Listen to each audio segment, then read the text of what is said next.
3 dicas para aliviar as dores no joelho.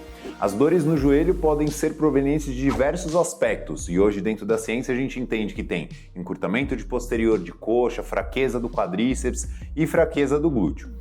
Assista esse vídeo até o final para entender exatamente como você vai conseguir ter soluções práticas na sua rotina para melhorar essa dor. Se inscreva aqui no canal e deixe o like. Como eu comentei, alguns fatores geram dor no joelho.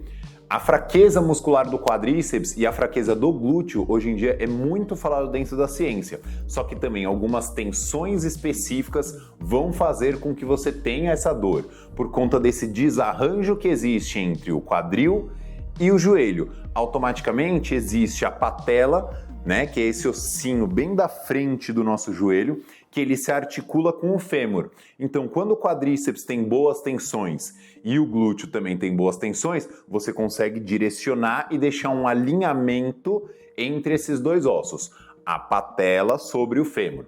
Só que um dos maiores problemas é a alteração da tensão do quadríceps. Então imagina que o quadríceps, que é esse músculo da frente da coxa, ele começa a se tensionar mais de um lado do que do outro. E automaticamente ele vai puxar esse ossinho da patela um pouquinho mais para fora, automaticamente mudando essa direção onde essa patela desliza. E isso pode te gerar certas dores no joelho. Uma outra possibilidade também é a fraqueza do glúteo em sustentar esse fêmur para a patela correr livremente dentro dessa articulação. Então a gente vai colocar na prática aqui 2 principais exercícios de liberação, onde você tira essa tensão lateral e também a tensão posterior dos músculos da coxa para poder melhorar essa fluidez do joelho e permitir que essa patela corra mais para frente e para trás com mais leveza. E também colocaremos um alongamento para poder livrar mais ainda essa tensão. A primeira dica é você ter um rolinho desse em casa de autoliberação miofascial. Claro que se você não tiver, a gente vai falar um pouquinho mais sobre ter um cabo de vassoura, um creme, enfim. Inicialmente, esse rolo vai te ajudar bastante para poder soltar essa lateral da coxa. Então, automaticamente você vai pegar toda essa lateral da coxa, tá? E rolar o rolo em cima da musculatura. Já uma pausa aqui, não é gostoso, tá? Mas tem que ir soltando sutilmente de acordo com o seu limite de dor.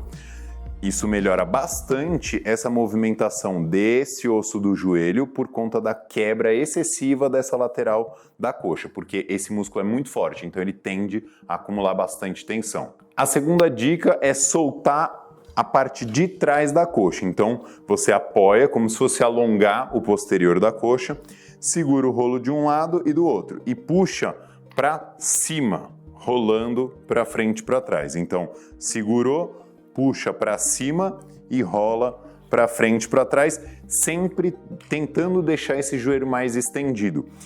A tensão desse posterior da coxa faz com que você não tenha tanto acionamento de quadril. E quando você tira essa tensão, melhora bastante a função do joelho. A maneira mais caseira que você pode fazer, caso não tenha um rolinho de liberação, é um cabo de vassoura e um creme. Então você coloca o creme na coxa e vai rolar o cabo de vassoura sobre aquele creme, porque automaticamente ele vai deslizar, então vai parecer um rolinho de liberação perfeito, caseiro ainda por cima, sem gastar muita coisa. A terceira dica é bem famosa, mas poucas pessoas sabem executar de fato, que é o posterior da coxa. Então, vamos alongar bem essa parte de trás da perna, mas nunca curvando o tronco para frente, e sim mantendo uma coluna mais ereta e só pressionando o joelho para baixo.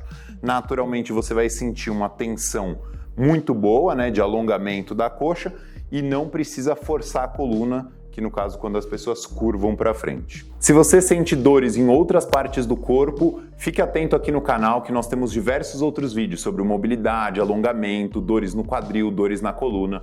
Então deixe seu like e se inscreva aqui no canal.